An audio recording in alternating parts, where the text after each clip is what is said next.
Vamos continuar. Mito número 2. Vamos falar do Lugol. Esse, meus amores, é o campeão de perguntas que eu recebo de vocês, tanto no Instagram, tanto aqui no YouTube, tanto até no consultório dos meus alunos. Então, o Lugol, ele está muito na moda.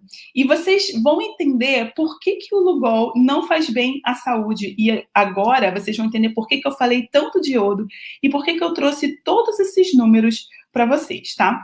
Então, vamos falar do Lugol. O Lugol é uma solução de iodo a 5%, na verdade, o iodeto de potássio, tá?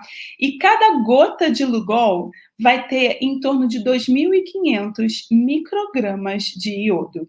Lembra que a necessidade diária é 150 microgramas? Ou seja, uma gota de Lugol tem 15 vezes a quantidade diária recomendada. E a gente já viu que o excesso de iodo ele faz mal para a tireoide.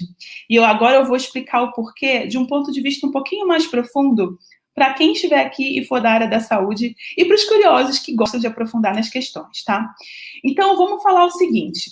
Existe um efeito chamado Wolff-Chaikoff, ele foi descrito por esses dois pesquisadores, que significa o seguinte: sempre que você tem a administração de doses muito altas de iodo, como por exemplo uma gota de Lugol, isso vai inibir o funcionamento da tireoide. Isso vai fazer com que a tireoide fique tão saturada de iodo que ela simplesmente para de funcionar, tá? Por outro lado, a gente tem um outro efeito chamado efeito Jod-Basedow, que ele é o hipertiroidismo induzido por iodo, ou seja, doses altas de iodo de forma crônica, né, de forma prolongada, podem levar ao indivíduo predisposto a desenvolver hipertiroidismo, que é o excesso da produção dos hormônios da tireoide.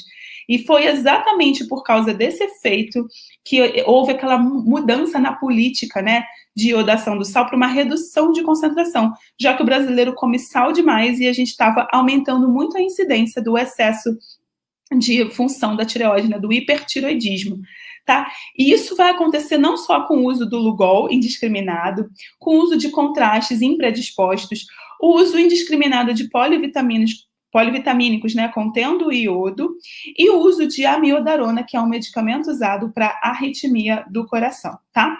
E aí, eu vou falar um pouquinho da amiodarona. A amiodarona, então, ela é um medicamento usado, então, para arritmia, e cada molécula de amiodarona possui 2 átomos de iodo. Então, um comprimido de amiodarona que tem 200 miligramas, ele tem 75 miligramas de iodo, ou 7.500 microgramas. Então, é muita, muita, muita quantidade. Ele equivale a 3 gotinhas de Lugol cada comprimido, né? E a disfunção de tireoide, ela acontece, então, em quase 1/4 dos pacientes em uso de amiodarona, tanto a tiroidite e o hipotiroidismo, né, por conta do efeito Wolff-Chaikoff, quanto pela tirotoxicose, pelo efeito Jod-Basedow. Só para vocês terem uma ideia do quanto que o excesso de iodo pode fazer mal para a tireoide, né? Então, para resumir, para quem não é da área da saúde, tá aqui comigo, tá? Altas doses de iodo de forma aguda, assim, de repente, efeito Wolff-Chaikoff, a tireoide para de funcionar. Altas doses de iodo de forma crônica em pessoas predispostas, efeito Jod-Basedow, levando ao hipertiroidismo, excesso de funcionamento da tireoide.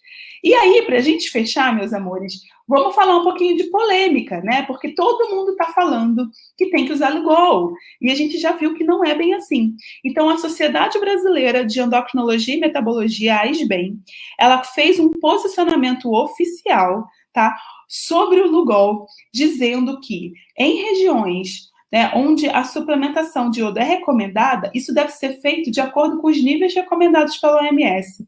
A solução de Lugol não deve ser prescrita com o objetivo de suplementar iodo em nenhuma situação, porque os níveis que tem ali são níveis muito altos, tá? Então, essa é uma pergunta que eu recebo sempre e eu resolvi aprofundar ela aqui justamente para que vocês não tenham mais dúvidas, tá bom, meus amores?